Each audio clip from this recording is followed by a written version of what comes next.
What is going on, everybody? Welcome back to High School Never Ends, a pop punk dad podcast. I am Wingman Steve, and we are back with another Drive-Thru Summer Aftermath episode, and this is a very special one. First off, just a little bit of housekeeping. Chris 183 is currently on the beach with his family, so unfortunately he is unable to join me tonight for this episode, but we asked our guest from the last Drive-Thru Summer Midtown episode, Mr. Tom Good, that's not a stage name, that's his real name, to step in. Hello, Tom. Hey, how's it going? I will do my best to make Chris 183 proud here. Thanks for having me on. You have a little bit of a different tone to your voice, but that's okay. We're all up for, calling audibles. And, we want to make sure to get this out because we've had a tough time recording this month because of all the vacations and stuff. But back to the episode, just to recap, what exactly is Drive-Thru Summer Aftermath? What we're doing is we're taking deep dives into Drive-Thru Records artists and talking about the albums after they said goodbye to Drive-Thru Records, which is a label that a lot of us pop punk and emo kids hold very near and dear to our heart. And today we are thrilled to basically get right to the source as we tackle Forget What You Know by Midtown. And we have Midtown's guitarist, Heath Saraceno, here with us. Heath, what up, man? Thanks for joining us. Hey, guys. Thanks for having me. Dude, this is very exciting. The whole Midtown revival, if you recall it, has been quite exciting. I know that Tom and I have been big fans for long times, and to see what's happened over the past couple of years, some of these shows you guys opening up for My Chemical Romance, the first Resurrection shows, and then I forget exactly what the name was. It was like Chris Mahana Kwanzaa, some sort of special that you guys are doing. Yeah, I think we shortened it to Chrismica. But yeah, we could have added a bunch of other holidays in there as well, but they wouldn't all fit on a shirt. So we shortened it to Chrismica, and we played one show last year. I guess that would be our second annual, and we're trying to do it every year. We're trying to do like one show close to home in New Jersey around Christmas every year. I thought that venue was very cool. I hadn't been there before. Remind me the name of it again. The Wellmont Theater in Montclair. Yes, that was a really cool venue. And, before that, you guys were doing Starland, which is, pretty much what a lot of the, North Jersey shows are. But to go to a different show, I really liked the venue. I thought it had a good vibe to it and good acoustics. Yeah, it was a great place. They haven't done a ton of punk rock shows. I think only within really the past couple of years. I saw a comedy show there about 15 years ago. It was Michael and Michael do you remember The State? Mm-hmm. It was Michael Ian Black and Michael Showalter. They briefly had a show together on Comedy Central, and they were doing some dates, and I got to see them there, and it was incredible. That's awesome. I figured maybe what I wanted to start with is just quick between Tom and I. I wanted to just ask, we did a full episode where we talked about Living Well is the Best Revenge. And that was, that's a record that so many people hold like near and dear to their hearts, right in the heart of the drive-through era, the pop punk, whatever you want to call it, explosion of the early 2000s. But I wanted to ask Tom and share some stories with me do you remember this album came out in 2004, June 29th, 2004. Where was Tom? What was Tom thinking? There's a new Midtown record coming out. What did Tom think off the bat? Well, it's really funny. So I think actually my first exposure to it was on absolutepunk.net. And at the time, because I think that's where the first, Is It Me, Is It True debuted on Absolute Punk, I think, as like an exclusive. And I actually worked there. I did album reviews for that site for a good bit of time. And I remember when that song came out, everyone was like, "Oh my gosh, Midtown is releasing new music. It's coming out." And I remember being psyched just to hear something come out. And I remember the reaction being, this sounds kind of different. And I think the more people that got the exposure to the full album at that time really started to appreciate all the directions that you guys went on that album. So, I remember being pretty excited about it, and hearing that was kind of like a, holy crap, this is going to be something special. So for me, it was a really positive first experience, and I hold that as kind of a place in my heart just of where I was working at the time. That's awesome. Thanks. Absolute Punk was really good to us. Yeah. Jason's a good guy. He wrote about us a lot. He really cared. He came out to see our shows, and, chatted with us and helped promote us from basically day one of Absolute Punk. So we're very grateful to him for that. Absolutely. Yeah, and Is It Me Is It True as a first listen for that album was a very weird choice. I was going to ask about that. Yeah, well, we did that so people would talk about it. We wanted to put something out that was different, and that people wouldn't have really necessarily been expecting from us at the time. Yeah, 2004, especially around this time when this album came out, is something that I remember like pretty well, even though I was just newly graduated from college, actually no, not newly graduated from college. I was newly 21, so there was probably a lot of drinking going on and forgetting stuff. But I think one thing that really built like my fandom of Midtown in particular is these, like I'm looking back through the shows that I've seen you guys do, and between like 01 and 04. The shows that I saw Midtown at were just these absolute fucking bonkers lineups of shows with so many good bands. So booking agent, whoever, like, props to them. I think the first time I saw you guys was with Good Charlotte and Mest, and these are dudes that I love. I came home from college. I think that was in New York City. Then there was you guys did Skate and Surf which basically had everyone under the sun. I couldn't even list all of the bands between Skate and Surf, and then a few years later, it was called Bamboozle. Right. I remember a show where it was you guys with Taking Back Sunday, and I'm pretty sure you were the headliner and kind of helping them launch at the time. That was 02. So 02, yeah. And then the Dysfunctional Family Picnic, which is, I grew up on Long Island. So to see like brand new Story of the Year, Taking Back Sunday, Midtown, Newfound Glory at the Jones Beach Amphitheater, where I saw my first concert. I saw like Aerosmith, and then I saw the Spin Doctors there. To see you guys like on stage in that huge venue was super cool. But all right, I'm done like fangirling out. I'm gonna shut up and just say I remember when this album came out. Very specifically, I'm going to share something on my screen, but I'll have to describe it because nobody else can see it other than us here. Heath, does this little flyer look familiar to you at all? Delancey, Clinton Street. Yeah, I barely made it to that show. I was in Maryland that day mixing Your Love with Matt Squire. And maybe I was recording it. I was recording the guitars and the background vocals and stuff with Matt Squire. And I was like, guys, I'm not going to make it to the show. And Gabe's like, you have to be there because you need to play guitar. Like, we're playing the show. It's an actual show. So this was a show. To get home. It was not a show, but it was like a promotional hangout. I guess it was, I don't know what you would call it. Let me give some background. It was an event. I'll give some background to everyone who this is an audio podcast, so nobody can see that. But it says Midtown official release party at the Delancey Lounge in New York City. So it was a record release party of some sort. I have no idea where I got this beautiful pink flyer, which is very saturated in ink and kind of difficult to see what it's doing there. But so again, I had just turned 21 like the month before, and I had one buddy, and I'm like, we got to go to this. And it was like doors at 10. And I just remember like I didn't know what to order at a bar, and to be at like a bar in New York City, I think I felt overwhelmed. I'm pretty sure I ordered a fucking screwdriver. Like, okay. I mean, that's a drink. So at least you ordered something with alcohol. And I had no idea when I first started going to bars, I didn't drink either. And I would order amaretto sours because like I heard that they were sweet. And I had one, I was like, oh yeah, this is sweet. I didn't realize that they were only like the smallest amount of alcohol in it. And they were basically not even a mixed drink. It was just like a mix. And it was disgusting. And it took a while till I started drinking beer.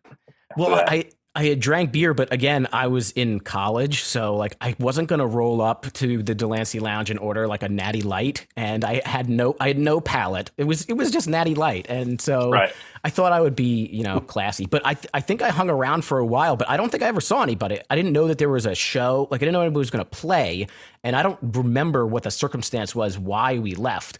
But we just kind of felt like this was cool. We went to the Midtown record release party. We didn't see anybody, but we just dipped out.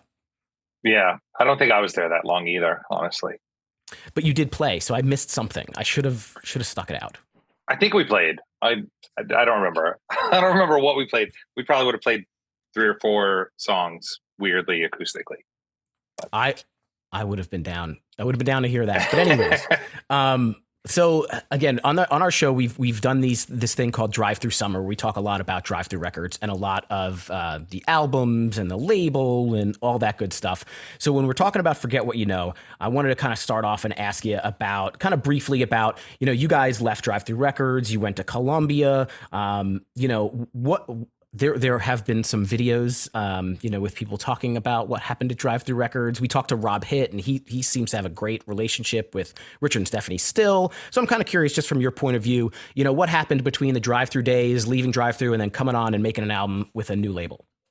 Yeah, I think we were on Drive-Thru, and then we got upstream to MCA for. Living Well's Best Revenge. I almost forgot the name of the album, for Living Well. And we basically got dropped from MCA when that merger happened. But there was like a merger where the MCA bands were then picked up by Geffen. And Geffen, like MCA had dropped us and then they got absorbed by Geffen, and Geffen didn't take us either. So we were reverted back to Drive-Thru. And we did not have a great relationship with Drive-Thru at the time. And we were like, we're not going to be a band on Drive-Thru Records, so let's just not be a band. So we kind of stopped being a band for a little while. We stopped touring.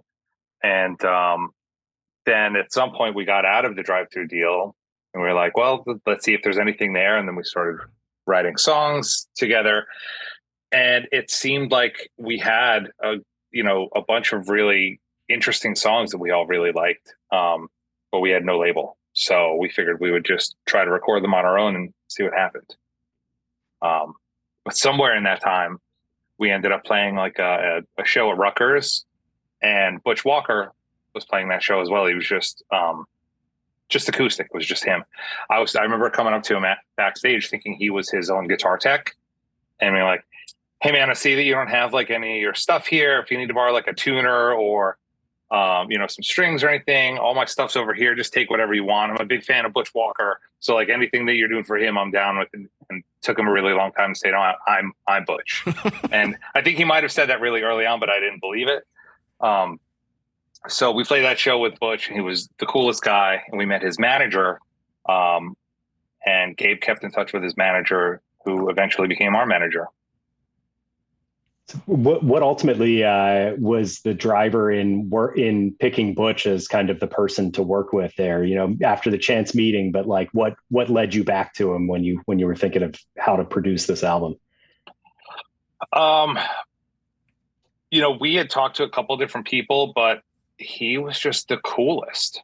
Like I don't know if you've ever talked to him or had him on the podcast or met him, but he is absolutely the coolest dude you will ever meet. So we just got along with him really well. And, I knew a lot of his music. I was a really big fan of his. I knew he was a sick guitar player, a great songwriter, an incredible singer. Like he can do everything. And I listened to some of the records that he produced, and I was like, this guy can do everything. He's got a great ear. He'll make us sound incredible. And he had his own studio. So it just seemed like a perfect fit. We just got along really well with him. Did he help you get hooked up with the record label that you ultimately signed with for this album? I think that definitely had a lot to do with it. Butch had a lot of name recognition, and he was known as like a really great rock producer and songwriter at the time. So, having him listed as our producer definitely helped. It lent some weight to the project. And so I read that you guys recorded this with him down in Atlanta. Is that right? Yeah, we were at his studio, Ruby Red, in Atlanta. We went down there right before Thanksgiving, 2023. We didn't know where we were going to stay when we got down there. We had the address of a hotel.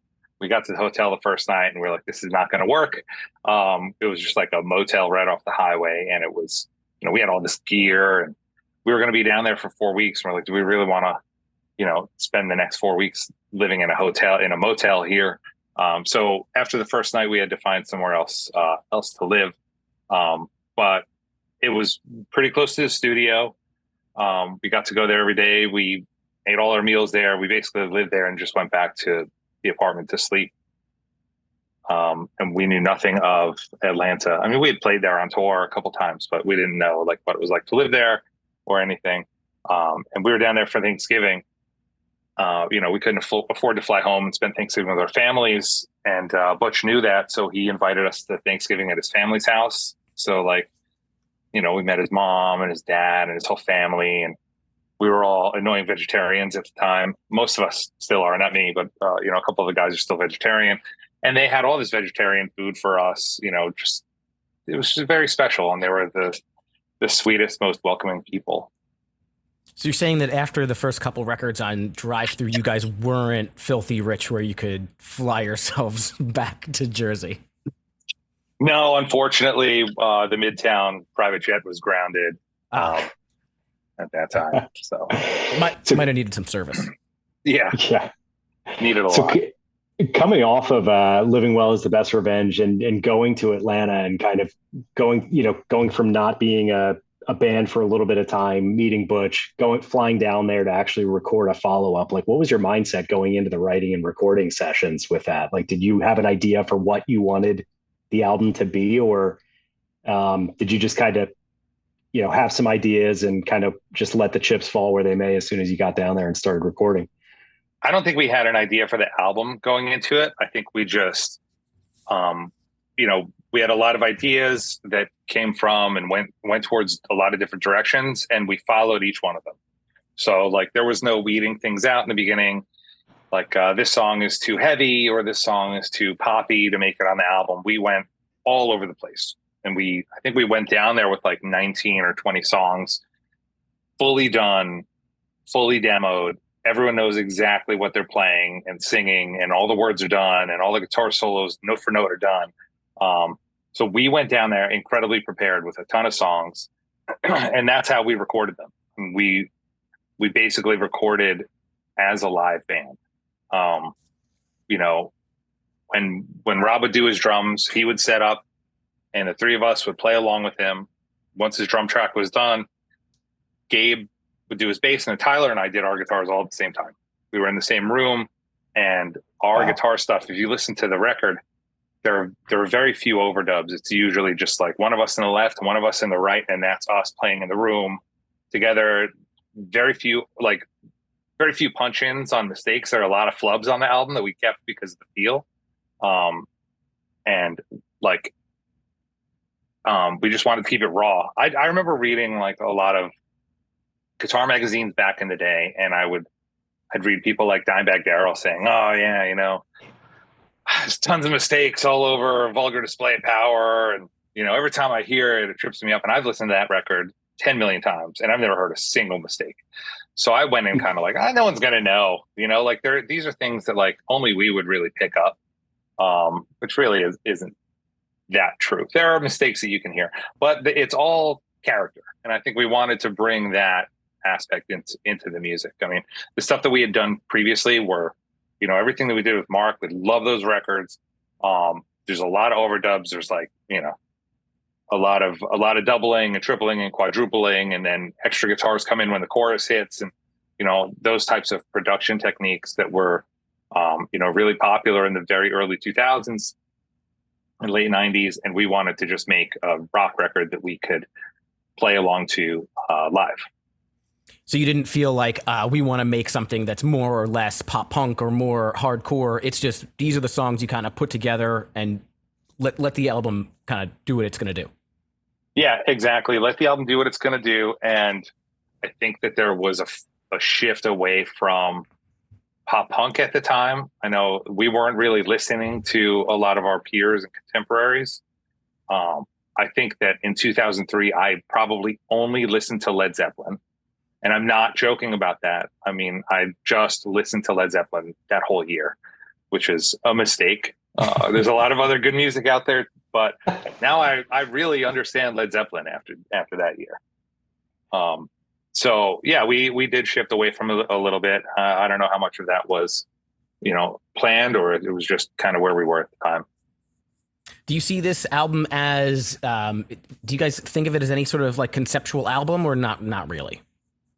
I mean, there are themes I feel like that are touched on with the vocals, throughout, but I don't personally like pull out of this as like, one like rock opera cohesive, like one thing. Was there any intention behind that? No, I don't think it is. I mean, I didn't write any of the lyrics. I mean, Gabe is the lyricist of the band. You could get a much better answer from him about that. but I think that it's an album about growing up and finding your place and being in different situations, and trying to find where you fit in, and also in a way, being turned off by a lot of the things around you. That I definitely get. I feel like when this album came out at the time, it was different enough that it was one of those that, it comes out and might have been underappreciated at the time, but then a couple months, years pass, and it becomes like a fan favorite. I still am pretty frequent on message boards, and anytime I hear Midtown come up, there's a huge group of people that says this is my favorite out of the work that's been done. And I'm kind of interested, during that time, like as it was being released, what do you remember about that time period? Like when it was released, when it got out into the world, like what was your viewpoint on how the initial kind of reception was? Initially we were told that they were going to put a song to radio. They wanted to give it up to radio. They're going to do a really strong video for it, which we did with Mark Webb. It's like a huge video, super expensive. And, they're like, this is going to be the song of the summer. It's going to be on the Spider-Man soundtrack, and you're going to hear it on K-Rock. They did push it to radio, and I did hear it on the radio for about a week, and then they stopped pushing it, and that was it. And it was over. And I don't feel like we ever got to a place with the record while we were initially a band where it was appreciated. There were core fans who did care and did like the record, but I remember feeling like everyone wanted to hear the older stuff when we were playing. So it was a little disheartening, but I know that, that's our favorite record as a band. We love this record and we want it to be appreciated. I'm trying to think back to where I was in 05, like the year after this came out. And I know that I saw you guys at the Bamboozle there, but I remember that you did a headlining tour that was all college campuses, because I saw you guys at Penn State. How much touring did you guys do after this record came out? Man, I think we did a fair amount of touring. We toured Australia, we toured the UK. We came back, we tried to do a tour in Canada. We did a couple dates in Canada, and then we did a lot of support stuff. At first we did a small headlining tour, B Markets, and we took out, I think, Armor for Sleep. We took out Recover, took out a band called Your Enemy's Friends. I think we did some dates with Emmanuel. And then we did a lot of support. We did a co-headline with Matchbook Romance. We supported Fall Out Boy. And then the last thing that we did was a little headliner of East Coast B Markets. That's probably where I saw you, in State College, Pennsylvania. Yeah, I remember at the end we did a lot of colleges. We played somewhere in New York. We played somewhere in Massachusetts. I don't remember exactly where, but if you pull up Setlist FM, it'll tell you exactly where those are. That's a great website. I go there way too often. I try and, like, if I'm going to a show, like, I'll probably, like the Blink show, like, I've definitely looked up their set list on this tour, but I try not to look at it right beforehand, because I want to be somewhat surprised, but I kind of want to know what it is. I don't know. Yeah. That's just me. All right. So let's get into the album, Tom, unless you have any other questions, just kind of overall general feel, or Heath, anything that you want to share about just the overall things on the album, or we want to go in and do track by track? Sure. Let's go track by track and see what comes up. All right. So as I mentioned, it came out June 29th, 2004 on Columbia Records. It was produced by Butch Walker. It got to number 109 on the Billboard 200, and Give It Up got to number 32 on the alternative charts. But we kick it off with what do we call Armageddon? It kind of sounds to me like a pep rally. Yeah, it's kind of a March intro. It was originally called Armageddon Motherfuckers, but they made us take that off. So yeah, it's just basically the chorus of the first song, a chant, a slow dirge, and a march towards the first song. Is there a thought process behind, like, wanting to do that intro, like, thing that's different? Yeah, I think it was to set the tone of the record. It's dark. It's going to be noisy. And it's gonna get loud and weird real fast. It shows up a couple times on the album where there's like a brief instrumental or interlude that kind of has the themes of the next song that's coming after it. Was that something where some of those were originally part of the songs, or did they always kind of just come on after, maybe as like flourishes leading into the next song where, you know, some of those themes come back? I think for Waiting for the News, I think there might have been two versions of that song. One was electronic and one was acoustic. And, you know, the intro is kind of a remnant of the electronic. And then with Whole New World, that piano line is in the song. And I think we isolated it and heard it and thought this would be really cool just on its own before the song is kind of a little intro. But each one of them came up a little bit differently.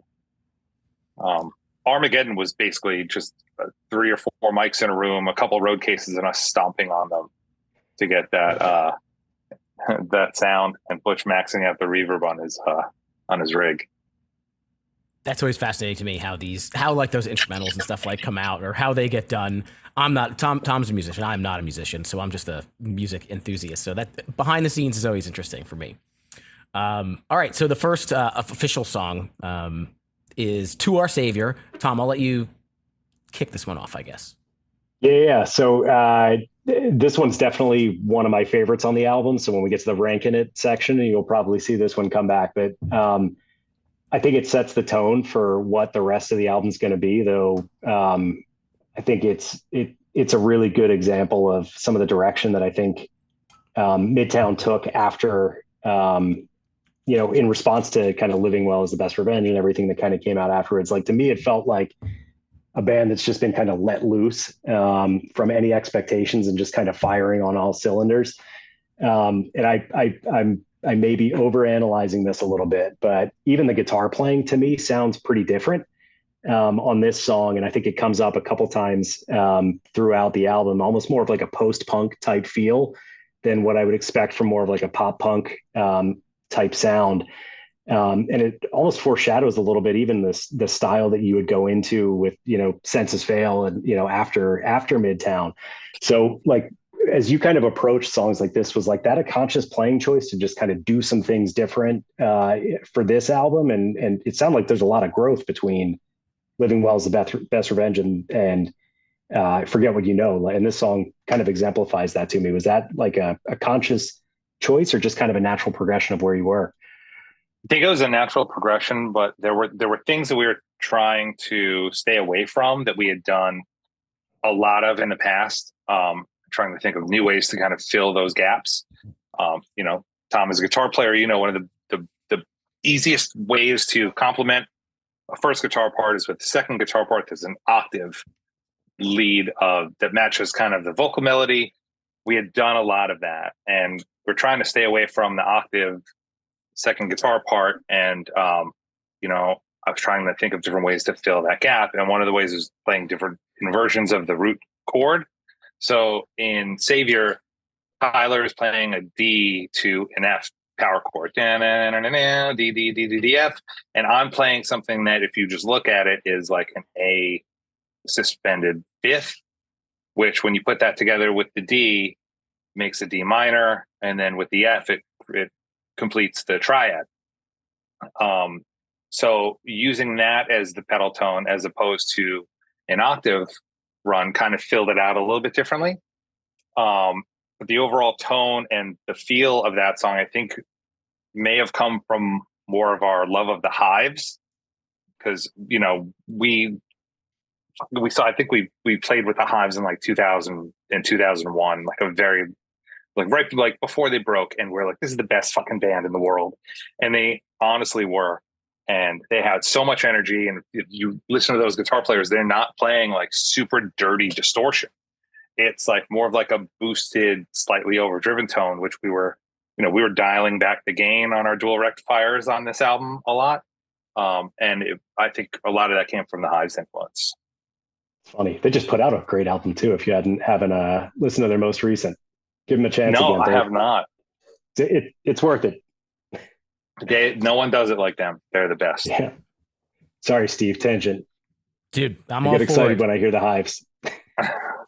Now, for me, this song, it's really fast. It's a really hard song. I feel like to me, it mixes like the hardcore meets pop punk meets DIY vibe that kind of just is Midtown. And it seems like there's been an evolution over the course of the records. I absolutely love the bridge here. Rob's drums are on point. The song ends with some killer guitar work. You get that like screamy Gabe kind of taking it to the next level. This is a killer song to start it off. So I don't really have a question in there. I don't know if you have any other thoughts about this song or anything else you want to share. Go for it. No, I love playing this song, but it's hard to play because it's mostly yelling. So, it's a great song to start the set with, but it's also like if you start the set out with this song, you might blow out your voice and ruin the entire show. So you got to be really careful with this one, where you put it. Absolutely. That makes sense. So the next one is Give It Up. And this was kind of, the single you said that they were trying to push it to radio. So talk to me about that, if that's like a conscious thing. Did you guys think this was the strongest song? You said that you kind of hyped up Is It Me, Is It True, shared that beforehand. Is that to kind of just get a little taste and then kind of release a single? What were you guys' thoughts on this as kind of the lead of the album? We were told that it was the lead of the album. We thought it was a really strong song. We definitely didn't disagree that it was one of the catchiest songs on the record. It did have a big hook in it, which is, give it up. That's a big hook. And while that's not in the chorus where the hook would usually show up, it's a very strong part of the song. And that song originally was like an 8-minute long song that had like 2 interludes and like a Carlos Santana guitar solo and like a Foo Fighters drum break in it that we would do live. So changing all that when we recorded it, we made it more into like a normal pop song. There are some elements of that are still in there, but it was a much longer song at the beginning. So do you don't consider the Give It Up, Don't Fall for the Same Things? Is that like a pre-chorus? That's not the chorus? Yeah, I guess, in terms of the structure of the song, that would be more the pre-chorus. The chorus would be, It's Not Me You're Waiting For. If, you can interpret it any way you want, but, the verse and then the pre-chorus and then the thing that comes after that would be the chorus. But I think the pre-chorus is the strongest part of the song. It's infectious. I think the pre-chorus into the chorus, if you mush those two things together, it is very, very strong. And one of the things that I kind of forgot about Midtown between, I don't know, 05, 06 and, the last couple of years when you guys came back is, one of my favorite things about seeing this band live is realizing what a group effort the vocals are. And, listening to it on the record, like if you really listening for it, you can hear you, Gabe, Tyler, you can hear all you guys together. But when you see it live and you remember like what kind of a team effort that is, it's super fun to watch live. I'm curious, like, so how do you guys kind of divvy that up? Obviously Gabe's on leads, but how do you guys figure out kind of the secondary and the tertiary different vocal parts? So, in this song, there's really not much going on. There's really no back and forth. There's a gang vocal section. There are some harmonies.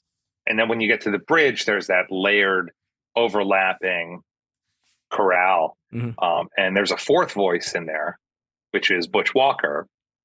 If you listen, you can hear him. He has that beautiful angelic voice that comes in halfway through the piano part.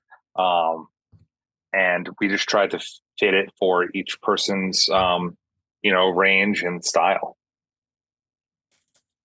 This also had a pretty big video at the time, if I remember. I think you mentioned this had like high production quality. I think I remember Gabe walking through the looked like New York City streets, and I think you were in there, kind of in some almost like stalkerish background shots, if I remember correctly. In some of this, what was watching that, or what was that video like, and kind of that experience?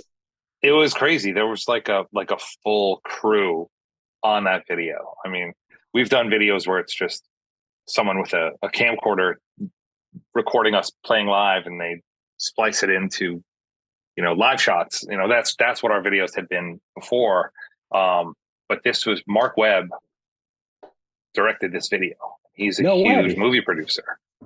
He did a couple other videos before this. He did that brand new Sic Transit Gloria video. He did a Yellow Card video, and there was like an element in that video. There was like a suitcase or something that had like a lamb on it. Yellow Card. Do you remember that? That's the Ocean Avenue video. Yeah. Yeah. And that lamb shows up in the brand new video as well. And that was like his signature. And he's like, and you're going to have this suitcase and it's going to have a lamb on it. And we're like, wait, didn't you do the lamb in the other two videos? He's like, yeah, that's my signature. And we were like, take it out, which was stupid. Like, why would you tell this director who's got all this like steam behind him to take out a signature item from the video that would have linked it to these other videos? We did. And he still did a killer video for us. Like, we love the video. It's incredible. People still ask me to this day what's in the briefcase in the video. But it was like a 2 or 3 day long shoot in downtown LA. It was like full production. There was catering. There were wardrobe people doing our hair. It was nuts. And it cost more than it cost to make the record. Wow. That's crazy. Yeah. It's awesome. And this one is obviously a pretty big fan favorite. This one's pretty much always in the set list. Anything else about it? You said that you remember hearing it on the radio, but it kind of fizzled away quickly? Yeah. We heard it on the radio a couple times for about a week or two. And I would hear it when I was driving around, call my dad and be like, Dad, turn on 92.3 right now. Turn it on. K-Rock. 92.3 K-Rock at the time. So no, it was very cool to have that shot, but it didn't stick. So what are you going to do? Yeah. Keep on going. Tom, anything else about this one? No, not about this one. It's a stone cold classic. All right. Why don't you go ahead and kick off? Is it me? Is it true? Yeah, I already mentioned a little bit. My first exposure to this one was through Absolute Punk, but there's definitely some pretty interesting instrumentation going on here with like the toy piano, and it comes in after the first chorus. And I think the other thing that comes out here is that it's not a typical song structure. Like there's a lot of different parts that kind of come in and out. It evolves. It's not kind of that verse, chorus, bridge, outro structure that you hear so much at the time. And I think the one thing that hearing it and seeing how different it was at the time, I think one question I had for you, Heath, is on this one was, what about this song made it the first candidate that you wanted kind of exposure for fans to hear as kind of the first snap for this album? I think just that it was so different from anything that we had done before. It was dark. It was kind of sparse. It wasn't that heavy in the tones. There were a couple clean sections. The very beginning of it was, we felt very reminiscent of Fugazi in a way, because it had that moving bass line with the guitars that move in a kind of a different direction from the bass line. And I don't know, we just thought it was a really cool, different song that no one would have expected from us. Yeah, the bass tones on the first like 4 songs on this album are completely badass. So just continuing that trend. Yeah, I'm a big fan of this one too. It has that, I call it like a dark kind of eerie vibe. I also made a note about the song structure being different, and a couple of really, really awesome guitar solos, one right in the middle, one right towards the end. I think keeps somebody listening to this just kind of going along and in for the ride, and you get kind of hooked in. The song builds. I think this is great. If they gave you like a second single to try and push, I might have considered this as one of them. Interesting. I never would have thought that at the time, but I appreciate that. Well, it's a dynamic song. Yeah, I mean, I've had the opportunity to digest this record for a lot of years, so maybe like first coming off it, I don't remember what I thought immediately, but I definitely thought it was different. It was just really cool. Well, thanks. All right, so we talked a little bit about the God Is Dead instrumental, pretty awesome little piano instrumental here, and I think did you talk about the decision to put this as its own track rather than lump it in to Whole New World? I forget. I think just as the, when you sit down and want to listen to an album, you want to be able to get right to the meat of it. You want to be able to listen to the album as like one work of art, but you also want the option to just get right to the song. So we wanted to make that an individual track. So if you just wanted to hear, Whole New World, you could just, get right to it. That makes a ton of sense. You don't have to listen to the 49 seconds or whatever it is of the instrumental. Yeah. Back in the day of like CDs, you can just go to that number. Yeah. I don't think any of us had iPods yet. You remember CDs, right, Heath? Remember those? Oh yeah, I still have some of them somewhere. But we were definitely living in a CD world at that point in time. We weren't like we didn't. I don't think I had an iPod until after we made this record. I didn't get the Apple branded iPod for a long time. I had like the one that was like $60 at Sears, and it held like 128 megabytes or something like that. So I couldn't really put my whole collection on there. Just a few catch ones. Was the Microsoft Zune? I don't even think I could afford a Zune. I had like some weird branded thing because I had like my mom's Sears credit card, and whatever I could buy for like $60 is what I had. But it worked. It was fine. All right, so let's go into Whole New World. And for me, like, I don't know, this song is pretty powerful because the song just, it builds those first two verses like into that chorus that kind of just explodes. To me, I feel like the song it's a relatively simple song, but it's so powerful, and that piano that comes back in from the instrumental track before just fits it really, really well. Tom, is this one that you relate to?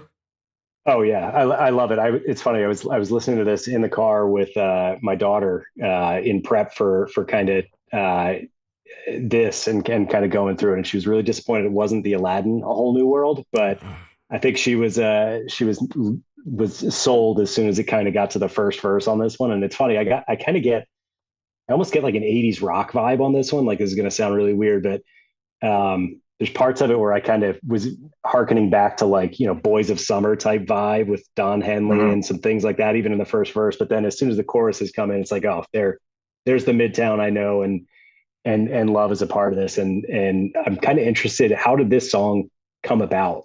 Like, it's stylistically pretty different, but how did this one, come to fruition? I remember the first time Gabe played this chord progression for me in practice. I remember thinking that it reminded me of Hot Rod Circuit because of the way that it moved. It's like 1 2 3 1 2 2 1 2 3 4 1 2 3 4 1 2 2 2 2 2 2, like where the accents were. Like, that's not where like we would typically change chords. So I don't know. It might have had, we toured with Hot Rod Circuit for it seemed like 1,000 years. So there may have been some influence there.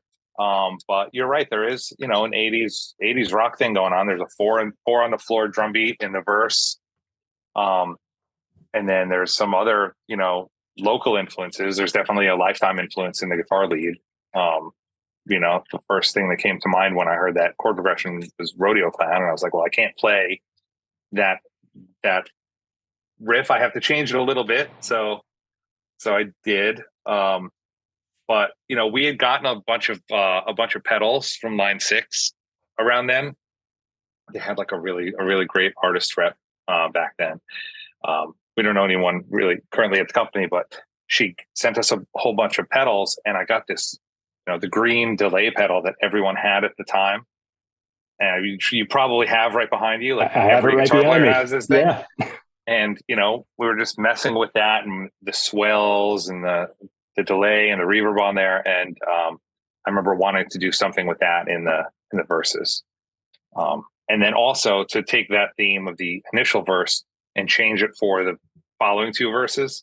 So Tyler and I really, played off each other on that as well, playing different inversions of the chords back and forth. This is one of my favorites on the album. Thanks. All right. Anything else on Whole New World? Move on to Empty Like the Ocean?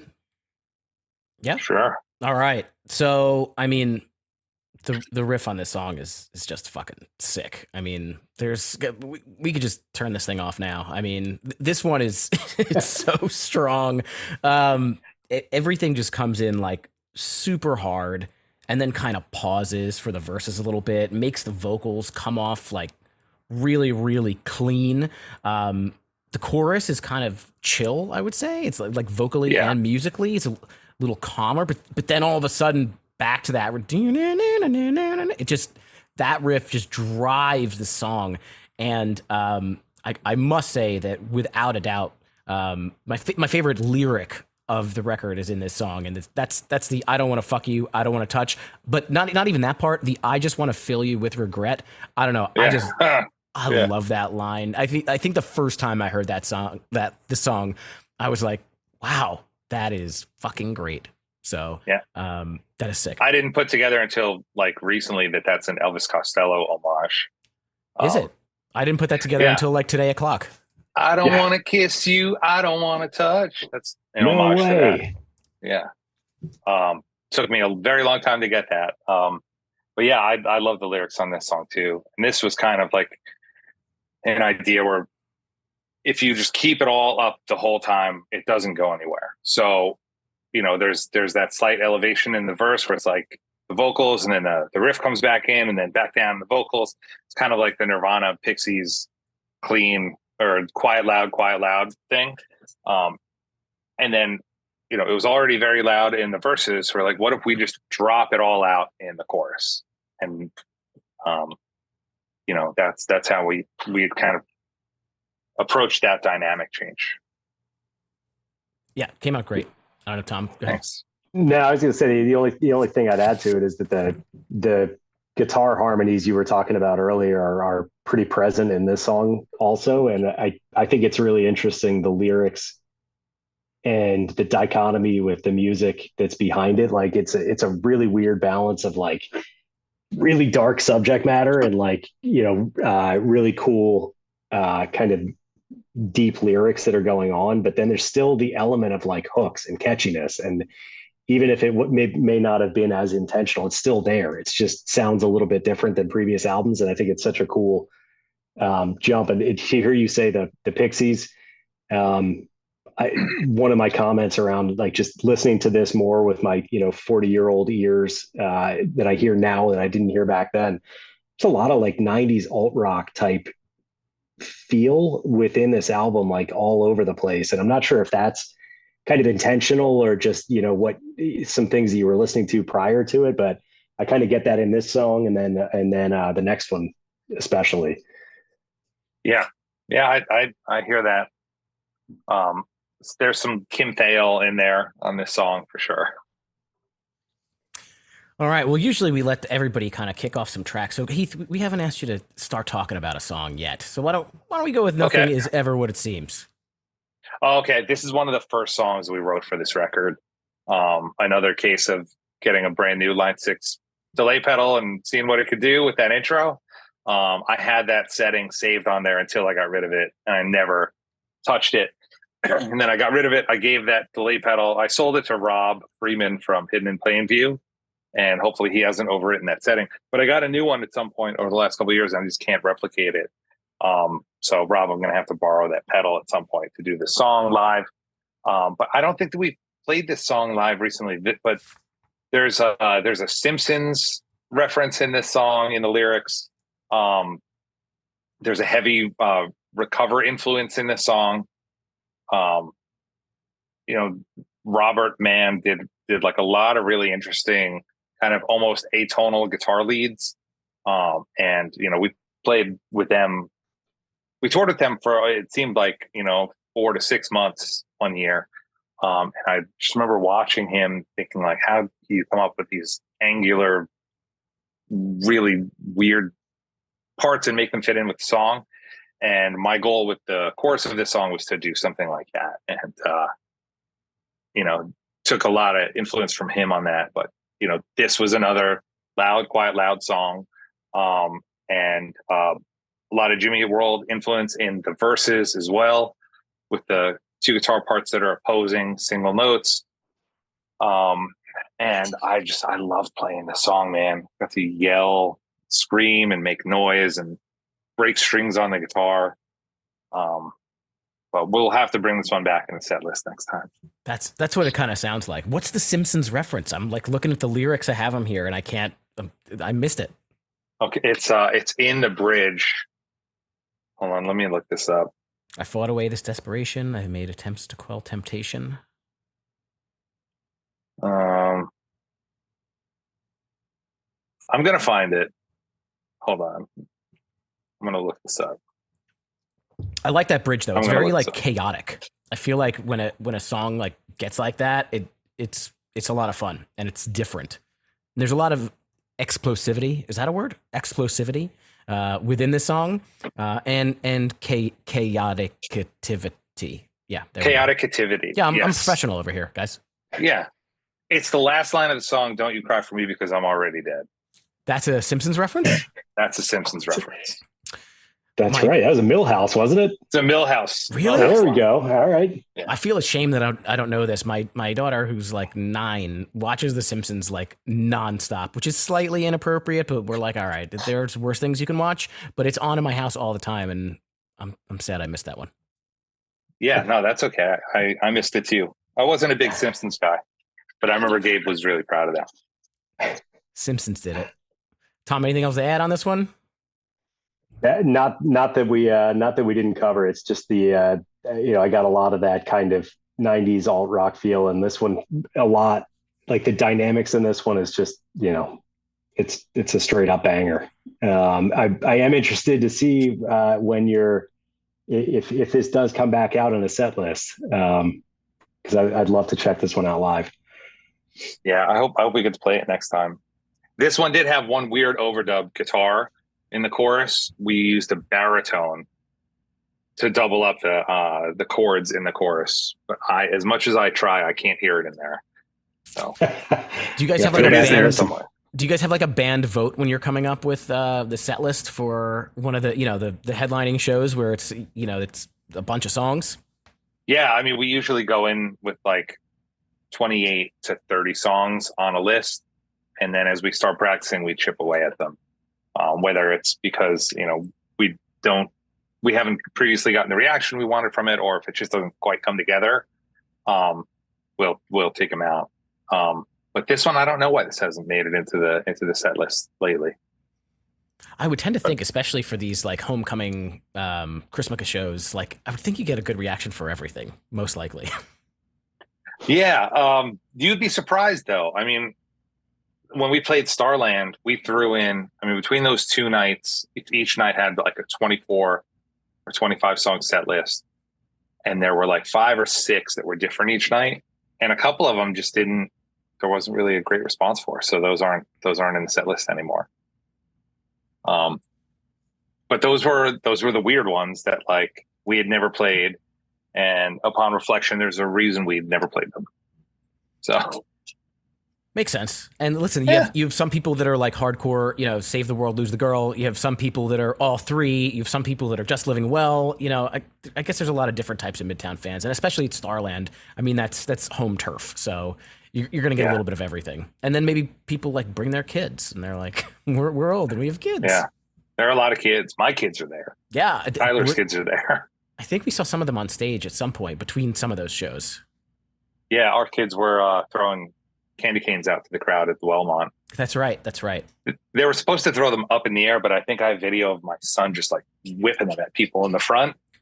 Yeah, that's the only reason I invited you on here is because I have to serve you a lawsuit that I really got scratched my cornea with one of those candy canes, and thank you for admitting that on this was a trap.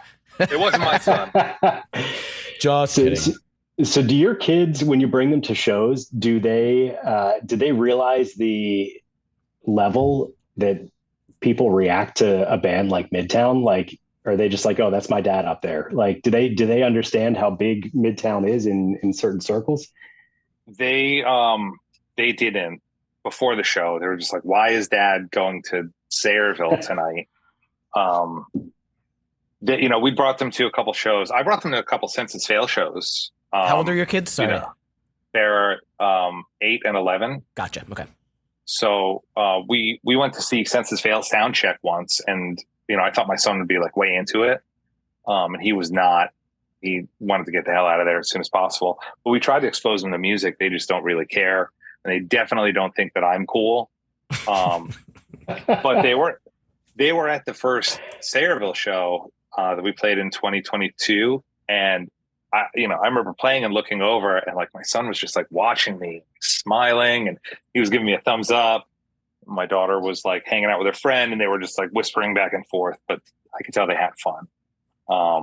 And then when we booked the Wellmont show, they're like, can we go? Can we come to the show too? And I was like, yeah, definitely come to the show. It'll be fun.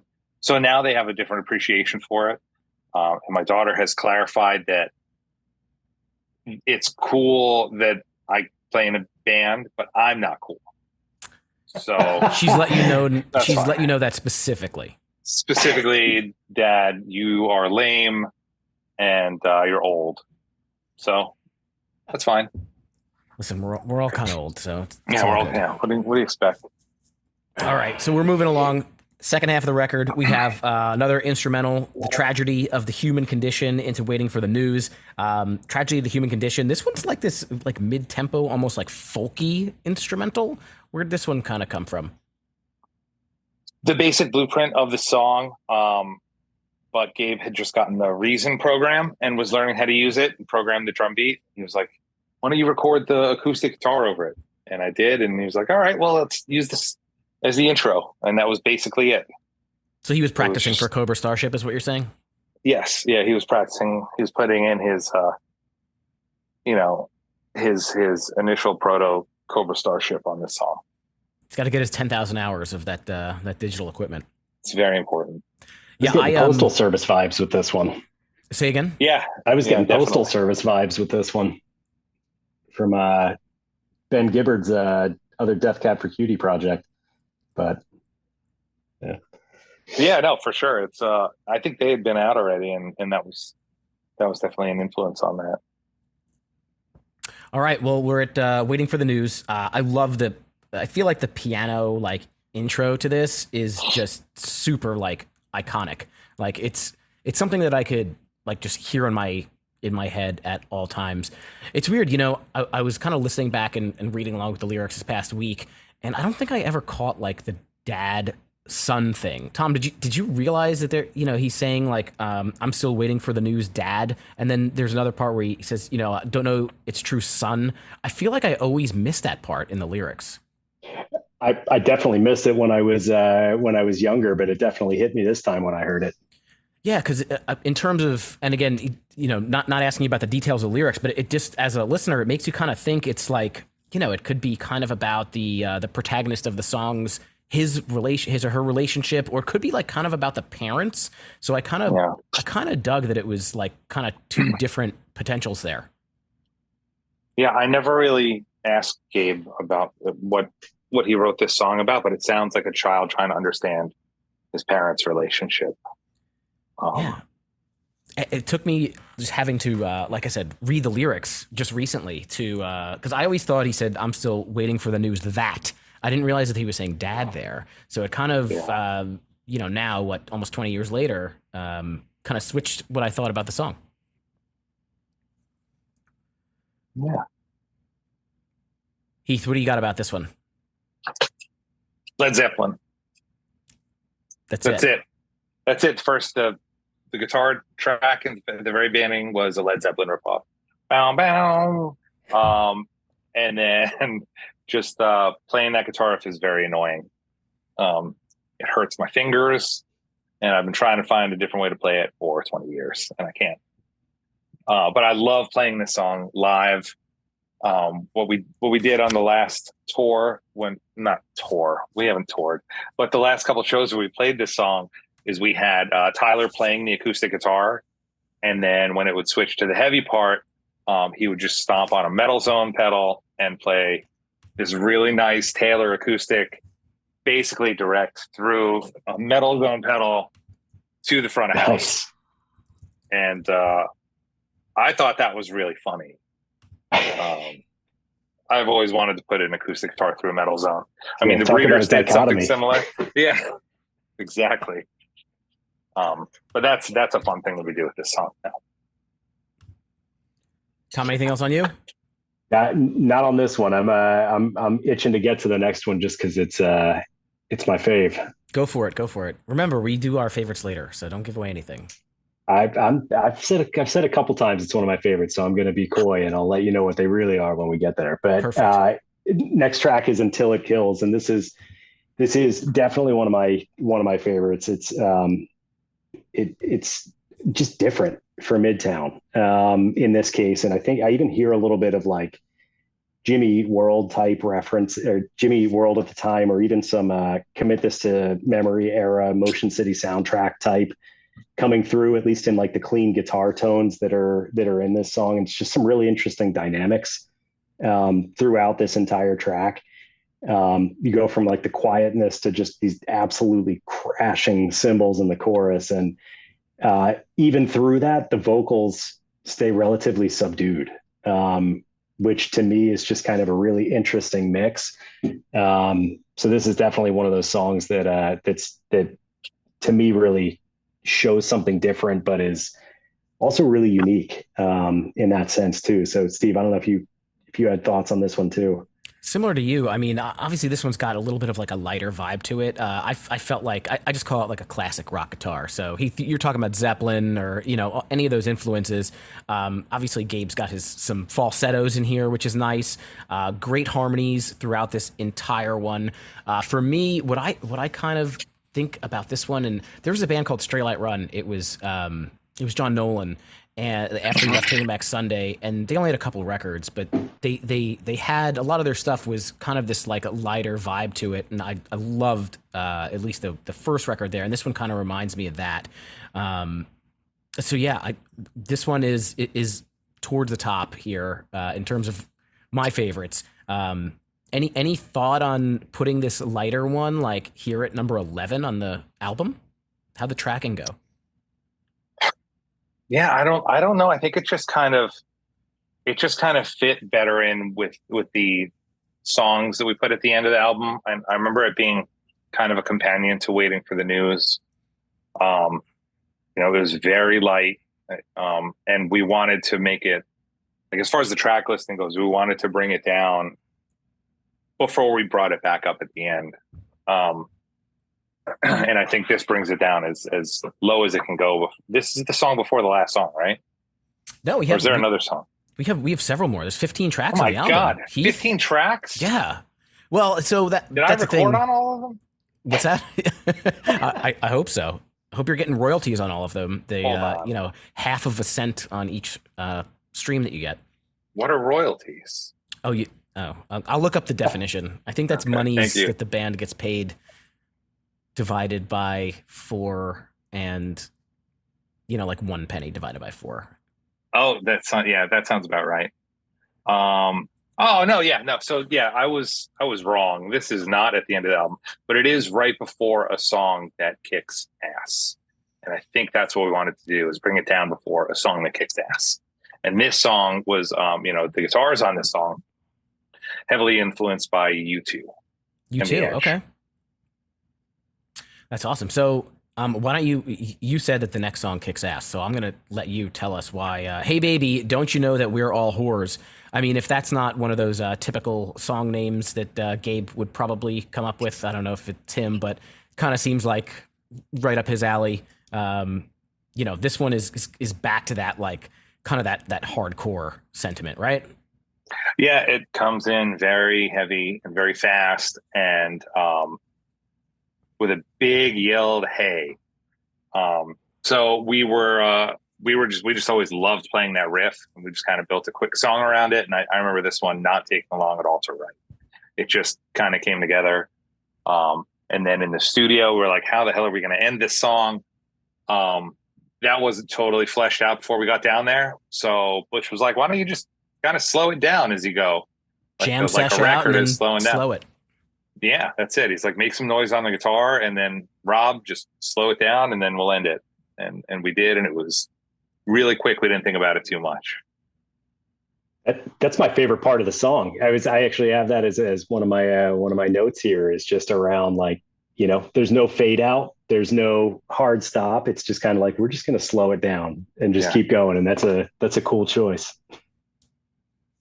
Well, I mean, I would say probably the next song, hopefully you consider the next song also kicks ass. I mean, it starts off kind of just with those like guitar pickings. We're talking about Help Me Sleep, kind of that guitar picking and the vocals, but into this super, super explosive chorus. And there's this thing, again, I'm not a musician, so you guys will probably think I sound like a moron, but this, with the guitar, it seems like you take it up, you take it down. This up and down in this song, I feel like really drives it along.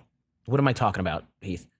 You're talking about the Pixies influence, the Loud, Quiet, Loud thing again. That was a big influence, a big 90s leftover that we were way into. We kind of all found Nirvana again around this time. And we're listening to a lot of Nirvana, but, also some, I think I mentioned earlier, Fugazi was a big influence on this song as well, and Recover. So, these were things that we were just surrounded by all the time, and they just kind of seeped into our psyche. And I think, this was another one that came together really quickly in practice. We had that intro riff, and we knew that in the middle we wanted to do like some sort of a breakdown. And in that pile of line 6 pedals, there was a purple pedal that made one really cool noise when you just bashed the guitar, and threw that in there in the middle of the breakdown. And that was my favorite pedal to hit when we were playing live. It basically all over the place. Anytime I didn't know what to do, I would just hit that and make noise and then get back into the song. That's what I do too when I don't know what to do. The podcast, there's this pedal that I have underneath here. I just hit it. Yeah. It makes me sound good, and then I just break back in. So I've been hitting pedals this whole time, but they haven't been doing anything. Everything's been great. Tom, anything else on this one? I get a good bit of, especially in that part with the purple pedal, kind of like All My Life era Foo Fighters. So it's funny to hear you say that the Nirvana reference with this one too. And I think the one question I had is, so when you think about Hey Baby, don't you know we're all whores, and Help Me Sleep, kind of faster paced type songs, both came together quickly. Is it fair to say that even just some of the, like, how did you approach songs that came together like that versus the ones that you kind of took a little bit longer to come together? Like, it seems like you seem pretty excited about the ones that were kind of lightning in a bottle and came together quick. How does that kind of compare to some of the ones that were a little longer and tougher to put together? The way that I approached those was just by trying to take things out of them and trying to split up the parts so that they have a wider spread. Tyler and I aren't playing the same thing at all during any part of this song. We're always playing opposing parts. None of our parts are doubled against each other. We're always complementing each other.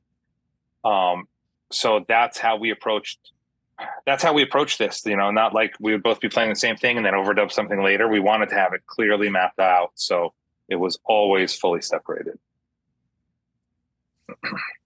All right. Well, we're going to go on to quite a different song, Manhattan, which is second to last on the record. And this one, Heath, is the least streamed song on the record. It's very subdued, right? In the beginning, the vocals are super muted.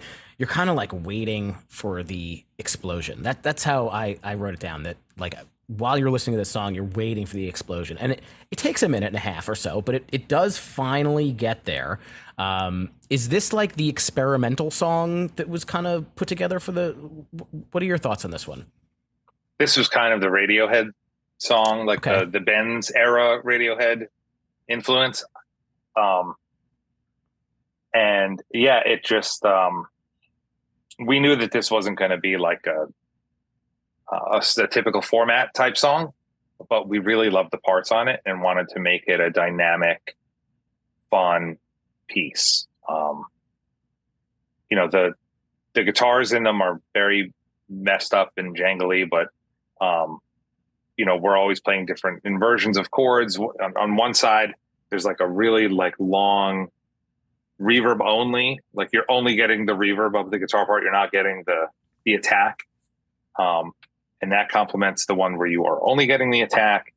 And then the part at the end where everything comes in, I don't know, it always kind of sounded like a bullfight to me, I don't know how to explain that, but I like that, a bullfight. yeah.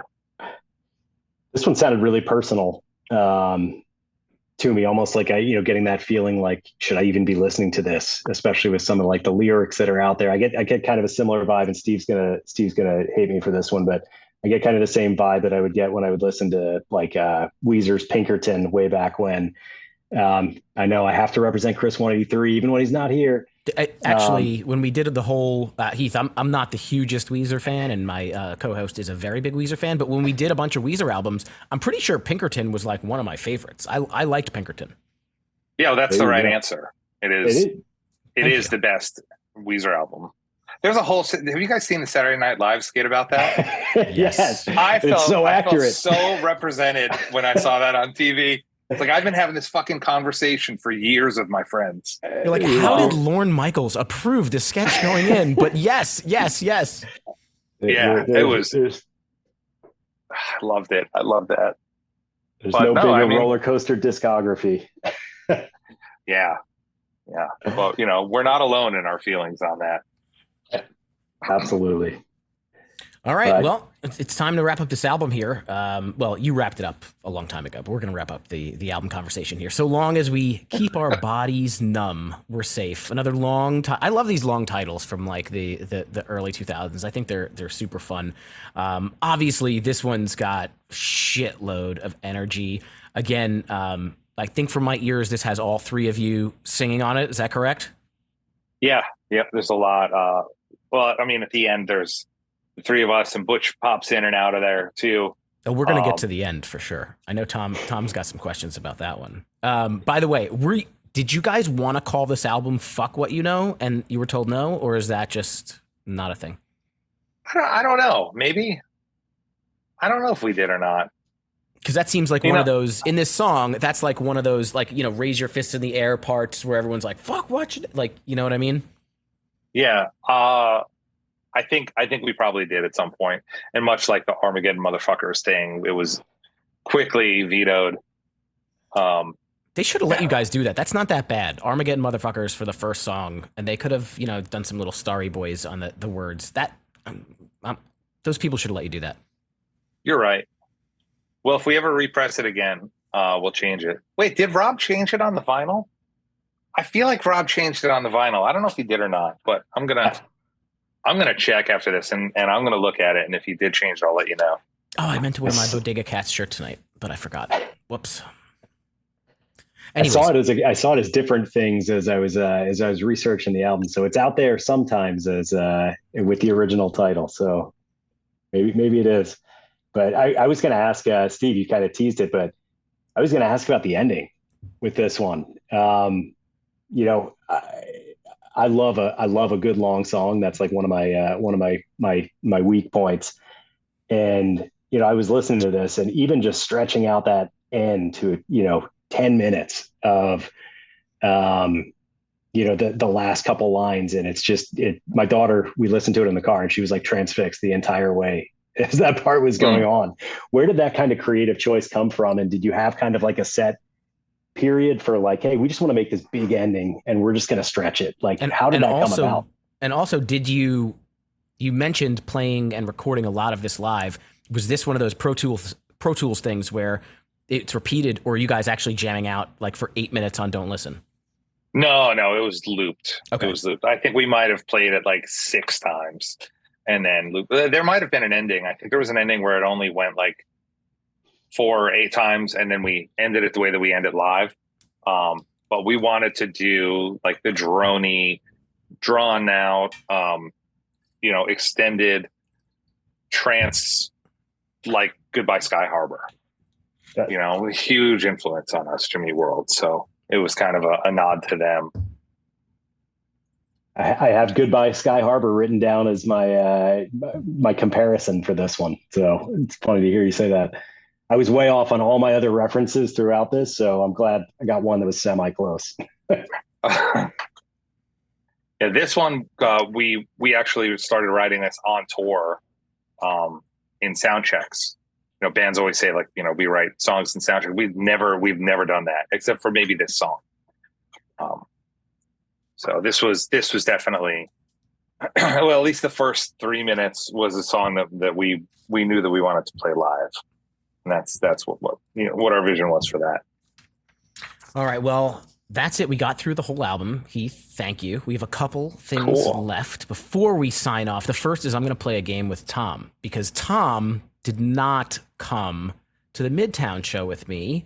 When I said, Tom, you have to come, he had to deal with his family and his kids. And that's okay. I'm not upset about it, but I wanted to play a game. We play this game every now and then on the show, where last Christmas, there was the Chrismica Midtown headlining special up in Montclair, New Jersey. And I want you to guess how many songs from Forget What You Know were played in the set list. And then I want you to see if you can guess which ones. And Heath, I don't think you can play along because I think you know the answers. So I do have a set list. I will stay shut on this one. Let's hear it. Can I look it up? No, you have to guess. I'm going to say 6. You're close. From my count, there were 5. Okay. 5, and I got to guess which ones? Yes, I would like that. See how I'm going to say Give It Up. That would be correct. Yeah, I figured that was probably one. To Our Saviors. Very good. Let's do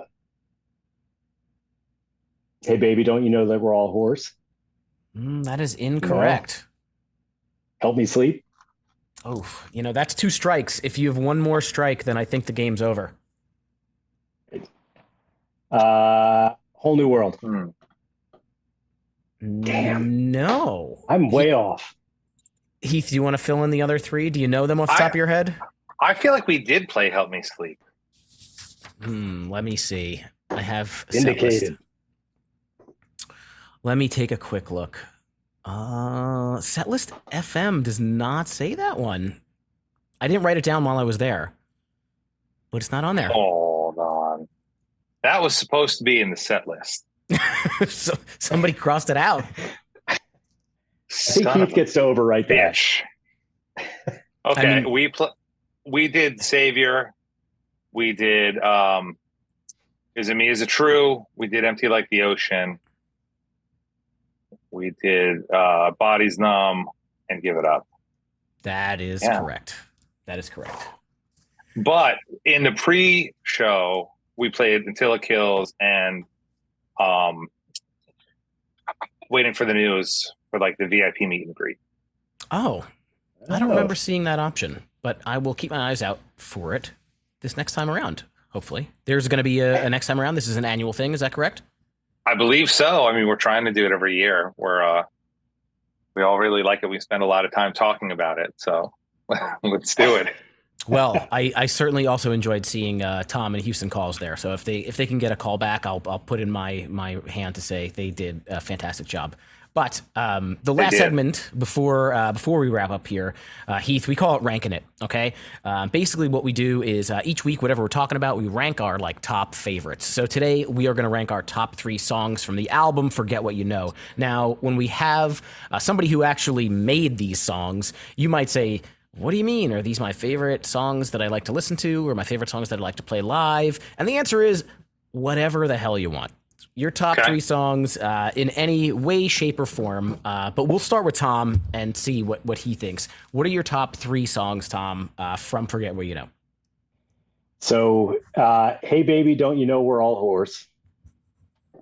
Give It Up, and Until It Kills. All right. My top 3. Heath, do you want to go next or should I go next? You can go next. All right.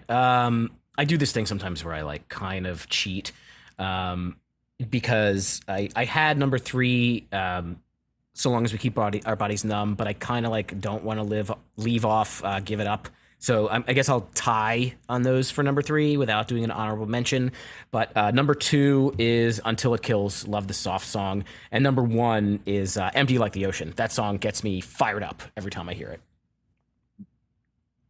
All right. All right, my top 3. I'm going to start with A Whole New World, number 3. I would say that's the song that I probably listen to the most on this record when I'm revisiting it. I love listening to this song. My favorite one to play, which I'm going to put in at number 2, is "Hey Baby, Don't You Know That We're All Whores." Going to copy you guys on that one. And number 1 is "To Our Savior." I was kind of surprised that neither Tom or me put that in our top 3. But there's 15 tracks. We got to make decisions here. We can't just list them all. That's right. But there's no wrong answers. What's that? It was my 4. Listen, if you wanted to break the rules and list 4, you can make that decision. And that's my 4. There you go. Top 4, ranking it. All right. Well, Heath, we were talking about, the annual Chrismukkah show, and hopefully that's coming back. Is there anything else brewing in the works, or just kind of chilling for now? I know we have a Cobra Starship mini reunion later this year that Gabe will be busy with. What else anything else going on with Midtown? There's a pretty active group chat and an Instagram thread where we share memes, but no plans for shows outside of the possible Christmas show. All right. Well, for everybody that lives outside of the New York, New Jersey, Pennsylvania area, or doesn't want to get on a plane, too bad, so sad. Maybe in another year there'll be another tour. If not, come to New Jersey. It's fun. People are not as angry as you think in New Jersey. We're very friendly people, and we have good sandwiches. Very good sandwiches. Dude, bacon, egg, and cheese. You cannot beat that shit, man. It's good bagels. Nope. It is all good. Heath, you want to plug anything, your socials or anything along those lines? No. You're good? Nope. I'm good. I don't have socials that are for consumption, but I do have another band that I'd like to plug. Go for it. Town Liar. We are recording right now for our second EP, and that will be out in a couple months. Is there just look up Town Liar on Spotify, or like you got a handle or something? You can find us on Instagram and Bandcamp. Very good. Okay. Yeah. That brings us to the end of tonight. Tom, you did a very good Chris 183 impression. Not really an impression, but you filled in his shoes very well. Thank you so much for coming on. Tell people where they can follow you as well. Just on Instagram, Thomas W. Good. It's an easy one. Thomas W. Good. All right. Well, we'll see you guys at the next Midtown show. Thank everybody out there for listening to High School Never Ends, a pop punk dad podcast. You can find us on all the things at HSNEpod, like High School Never Ends Pod. Our website, hsnepod.com, has merch. We have a Discord channel if you want to discuss the episode or discuss anything in the music world. We're all in there. We're pretty active, and we have merch. We have some shirts and mugs and all that good stuff available. We will be back next week or next week-ish with another episode in Drive-Thru Summer Aftermath. Until then, keep on rocking your dad bods, throw up your rock hands, and blast the pop punk. Internet! I'm Coy Jandro, a Bostonian who loves pop culture, comic books, and people. And I host Coycast. It's a podcast about all those things. If it fits in on a con floor, we talk about it on Coycast. Myself and producer Jake do previews, reviews, deep dives, and tinfoil hat theories about everything from movies, TV, and the comic books themselves. I also like to dish out comic recommendations from my 100-plus pull list a week so you know what's best to buy. So join us, True Believer, on Coycast.com or wherever you're listening to this podcast right now.